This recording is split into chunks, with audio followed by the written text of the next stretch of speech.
Hello everyone, here is your learning partner Disha ma'am. Before beginning with this lecture, let me ask you a question. Question is, with has and have, which form of verb do we use?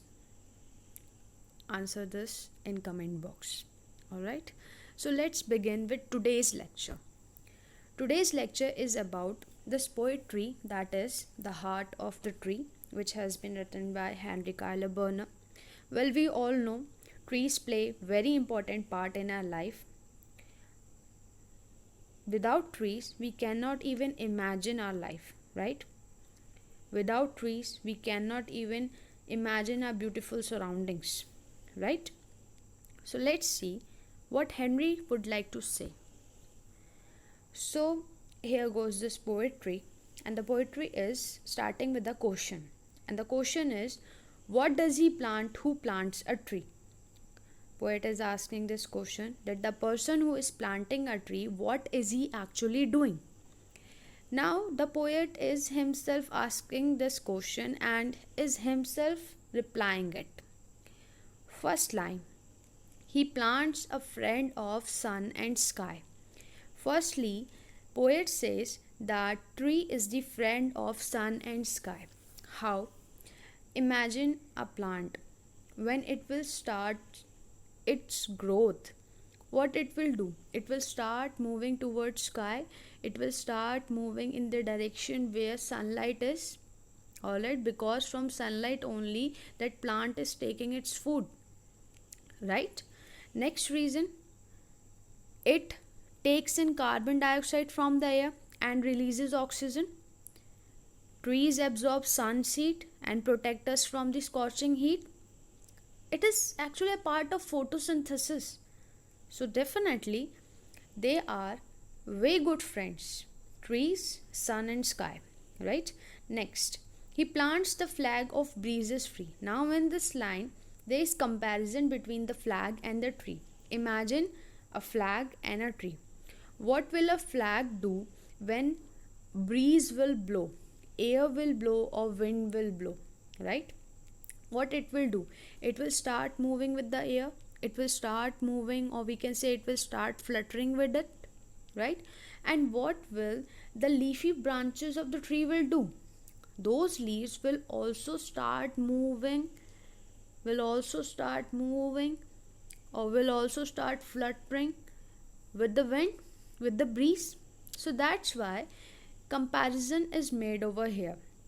What it says, he plants the flag, he plants the tree in the breezes that are free, that are not in the hold of anyone. No one is controlling that breeze, and in that breeze the leafy branches, the leafy green branches of it, they are blowing. Next, the shaft of beauty towering high. Shaft of beauty, what it means? Shaft means trunk of the tree. Okay, and that trunk of the tree is the pole over here. And what it is representing? Pole of the flag. What it is representing? That pole, the trunk of the tree is representing the passage, the way that can take you into the beautiful world. Alright, that passage is the way that can take you into the beautiful world. Okay, which is towering high. That means which is standing tall. Next, he plants a home to heaven and I. And I means nearby. What the poet is trying to say? Poet is trying to say that the person who is planting the tree, he is planting a home that is like heaven. He is saying that tree is a heaven that is nearby us, close to us. Next line says, for song and mother croon of bird in hushed and happy twilight heard. Now what is the meaning of this line? This line is connected to the above one. He plants a home to heaven and I. He says that he has planted a home that is like a heaven that is nearby us. And why it is a heaven? Because on that mother croon. Let's understand this word. Mother croon means here mother bird is represented. What is mother bird doing? Mother bird is singing sweet song. Alright, she is singing sweet song for the little birds of her, for the little kids of her, right? So And what is the atmosphere over there? In hushed. Hushed means, let's understand the words given over here first, then only you will understand line. All right. In hushed. Hushed means silent. But what kind of silence? That silence is filled with peace, with calmness all around. All right. Twilight means, here is the picture to show you this. So this is twilight. What it means? Dim light that is visible after the sun has set. ठीक है, sunset के time पे जो आपको orange colour की एक line सी दिखती है, right, that is your Twilight. So he plants a home to heaven and I for song and mother croon of bird in hushed and happy twilight heard. So it says that he is planting a home that is like a heaven which is nearby us, for the mother birds who is singing in the evening for the little birds to make them sleep. She is singing sweet song for the little birds to make them sleep, and that atmosphere is filled with happiness. That atmosphere is totally peaceful. That atmosphere is totally calm. It is totally calm. All right. And in that surrounding we can hear mother bird singing sweet songs for the bird. Next line says that it is the treble of heaven's harmony. Now treble is the high pitched sounds. High pitched sounds of whom? Of those mother birds. When those birds are singing for the little birds, it is creating harmonious environment all around.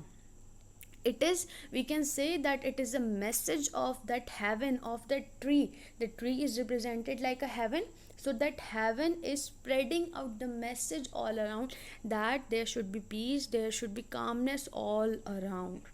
So those are the high pitched sounds that is creating a positive atmosphere, optimistic atmosphere all around.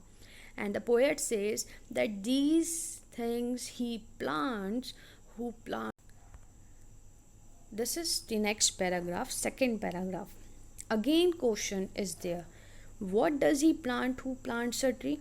Again the narrator is asking that what is he planting?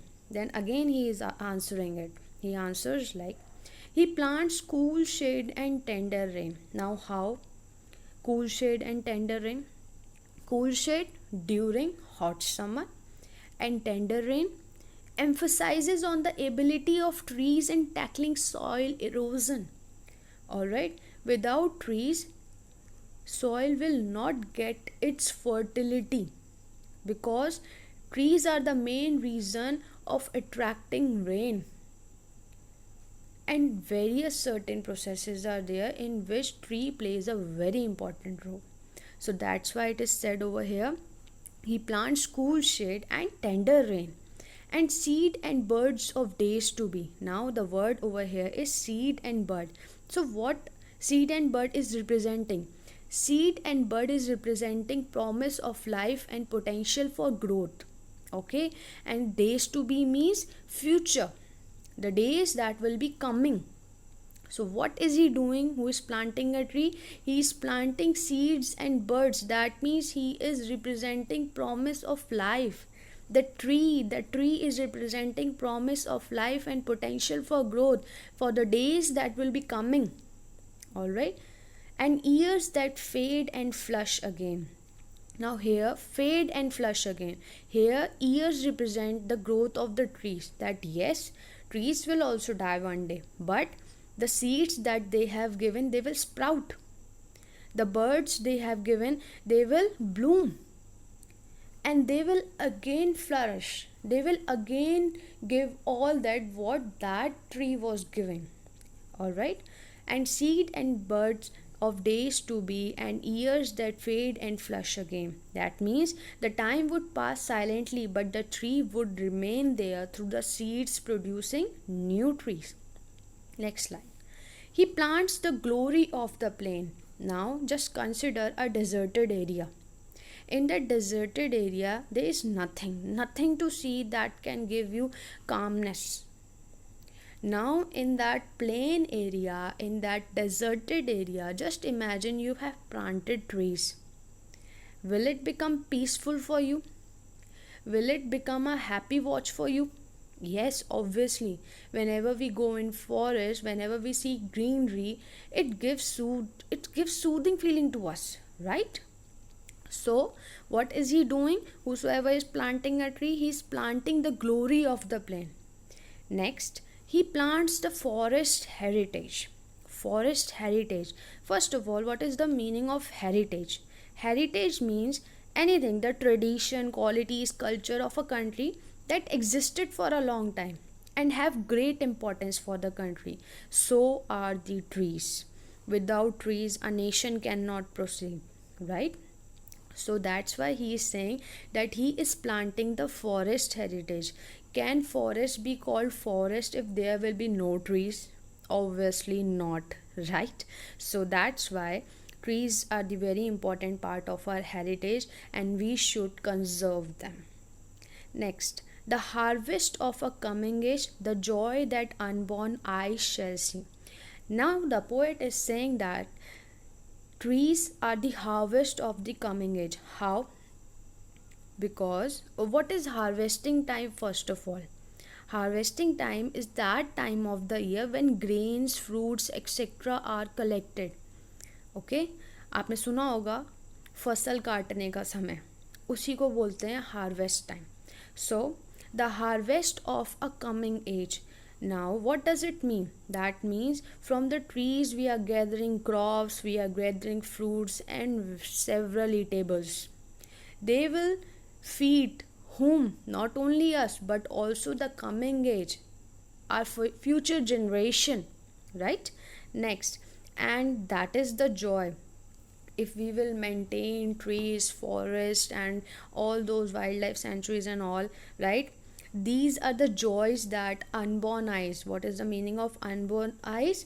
Those children or that generation which has yet not taken birth, they will be able to see that joy if we will protect trees, if we will take steps to protect them, to save them. Otherwise, if we will not do all this thing, what will happen?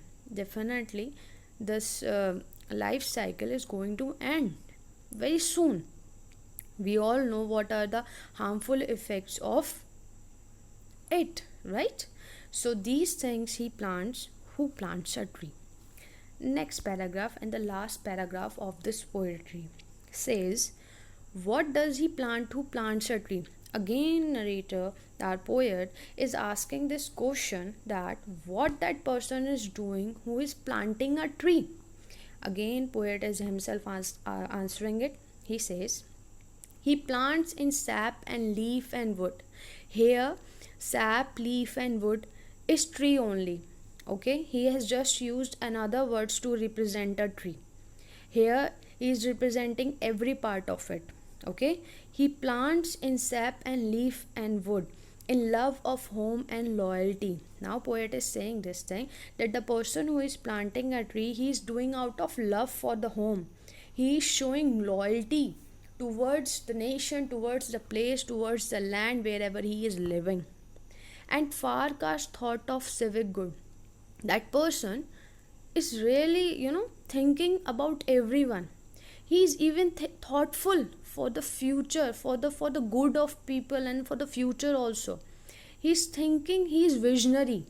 All right, he is thinking about the good of society. See, if I am planting a tree, is it going to benefit me only? Is it going to give air to me only? Is it going to give fruits to me only? No. If even I will not be there, then also that tree will serve whosoever will be there, right? So that person is thinking about the far cast thought of civic good. That means about the good of society, about the good of community. Next, his blessings on the neighborhood. He is doing good for himself as well as the people who are nearby him, for the neighborhood also. Next, who in the hollow of his hand. What is the meaning of hollow? Palm, right? आपकी हथेली, वो अपनी हथेली में, right? Who in the hollow of his hand, in his palm, what he is doing, he is carrying, he is holding all the growth of our land, he is holding all the progress of our nation, of our land, of our belongings, right? He is holding its growth, its prosperity. Next, a nation's growth from sea to sea stirs in his heart who plants a tree. And the person who is planting tree in his heart moves. Stirs mean move, right? Stays. The feeling of nation's growth. He just want to see its nation progressing day by day everywhere. Everywhere. His love is not bound to himself only. He is spreading that love through tree to everyone around. So, this is a very nice poetry that is very relevant in today's time. We should all realize that planting a tree is an heavenly task. Alright? Whatever task is giving, it can be anything, right? Any task which is giving, which is helping many lives is an heavenly task. And same is with tree plantation. Alright, so this is the ending of this poetry. I hope you have understood it. So in the last, I always say that where there is a will, there is a way. With this message, I leave you and hope you also think about planting a tree at your home or nearby you and spread this message of love and this message of compassion all around. Have a good day.